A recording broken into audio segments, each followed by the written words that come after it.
In the hills of central Italy, just west of the medieval town of Chiostino, there's a chapel unlike any other in Europe. Inside it, beneath a domed roof of alternating red brick and pale travertine, stands a sight more arresting than any fresco or relic. A sword planted into stone. It's not displayed behind glass, not suspended by wires, driven downward, steel through limestone. It's a story that doesn't come from legend. It comes from a man, Galgano Guidotti. He was born in 1148 in the region of Tuscany. He was raised among knights and feudal lords, steeped in violence and pride. The sword he once wore would have been standard for the time, cross-hilted, forged of iron and carbon steel, roughly 40 inches, 102 centimeters long. Then came the visions. Historical records describe Galgano's claims that the archangel Michael appeared to him and led him to a stony hill known as Monte Siepi.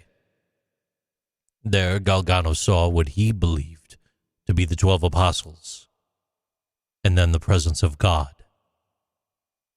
He fell to the ground and made a declaration that his old life was finished. And as proof, he raised his sword, not against the enemy, but against the rock below.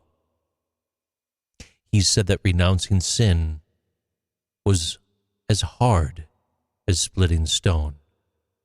And then he pushed, and the blade sank. Witnesses said the steel did not shatter. It held upright, the crossguard forming a crucifix above the stone. Galgano remained there in solitude. He built nothing, he kept no wealth, and by 1181, just a year later, he was dead, probably from illness. He was 33. That hillside became sacred ground. A circular chapel was built directly above the sword. The Rotonda di Monte Siepi, 29 feet, 8.8 meters across, with a design that echoed Byzantine harmony and Romanesque simplicity. By 1218, the nearby abbey of San Galgano rose in stone and arch, its vaults lifting 72 feet, 22 meters into the Tuscan sky. Monks grew wheat and olives there. Pilgrims came for healing. But by the 1700s, the roof collapsed. Centuries of war and secular seizure left it exposed. But the sword, it never moved. In 2001, a scientific team from the University of Pavia ran tests using neutron activation analysis and metallurgical forensics. They confirmed that the blade's iron matched 12th century forging and that the stone showed no sign of modern manipulation. And beneath the chapel, they found the remains of a man, consistent with Galgano's age and burial date. No sensational claims, just evidence. This relic, fixed in limestone, it's not just an object, it's an act. Scholars have noted parallels between Galgano's sword and the tale of Excalibur. But Galgano's message ran the opposite direction. Not a sword to prove kingship, but a sword surrendered. No throne, no battle, just steel laid down.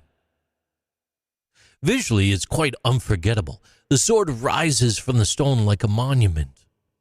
The abbey ruins nearby frame the open sky. Light spills through a roof that no longer exists. There are no plaques shouting the story. Just a chapel, a sword, and silence. It's not theater. It's not a reenactment. It's a moment that hasn't moved in over 800 years. Galgano Guidotti, he was not a myth. He was a man who traded the world's power for a quieter kind. And that choice, preserved in metal and earth, still holds firm. Sometimes you don't pull the sword from the stone. You leave it there because that's where it belongs.